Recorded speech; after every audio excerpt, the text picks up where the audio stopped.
Around the world, there are many different denominations of Christianity. Catholicism is the largest, with some of the other major churches being Orthodox, Anglican, and Lutheran. The week prior to the feast of the conversion of St. Paul, Christians gather for a week of prayer to pray for unity. In Rome, the Pope presides over ecumenical vespers at the Basilica of St. Paul outside the walls to conclude the week of prayer. Join our Vatican correspondent, Colm Flynn, who followed the event, focused on discovering whether the unity of Christians is necessary and what the Catholic standpoint is on ecumenism. Is unity essential in the Church, or is it desirable? I think it's essential. I think it's something Christians cannot not be concerned about, because unity belongs to the kingdom that Jesus came to establish. It's as essential to that kingdom as peace and justice are. Opening our treasures and realizing how we need to receive from the other. Father Anthony Currer is an official at the Pontifical Council for Promoting Christian Unity and responsible for relations with Anglicans and Methodists.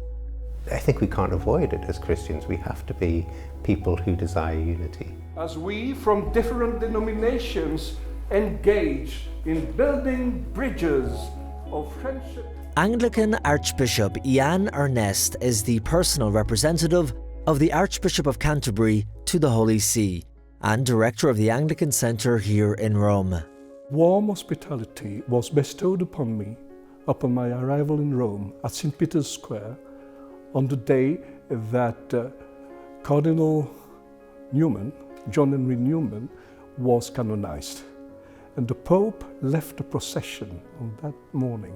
He came directly to me and offered me a very warm hospitality by saying, "Welcome to Rome."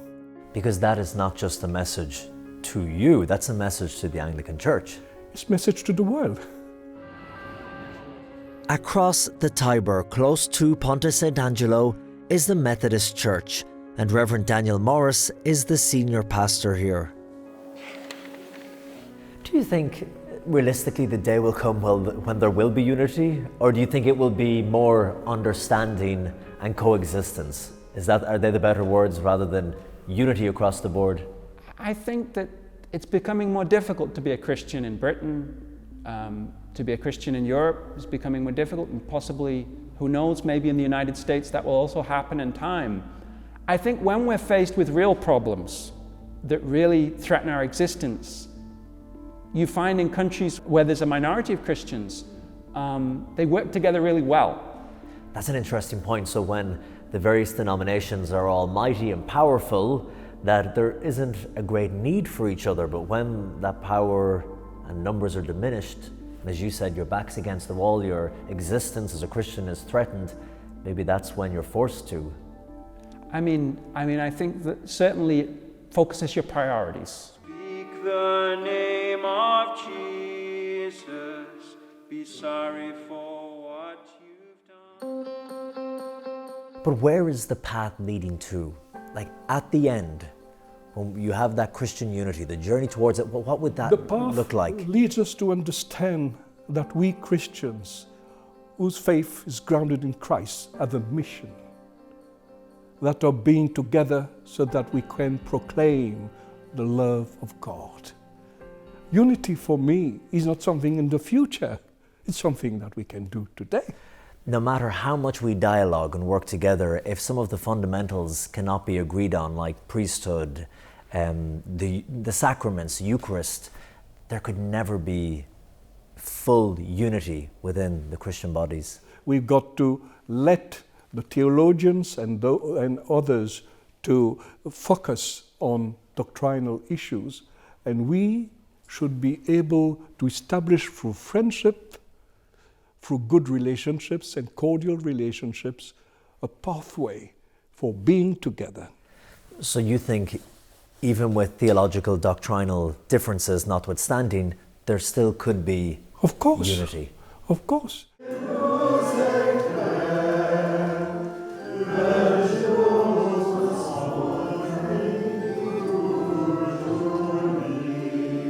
The unity that we seek ultimately will not be uniformity. You know, it will not crush out the individuality of particular Christian expressions, as long as those are compatible with the gospel. We needn't be uniform to be united, but we have to be agreed on the fundamentals, the essentials of faith.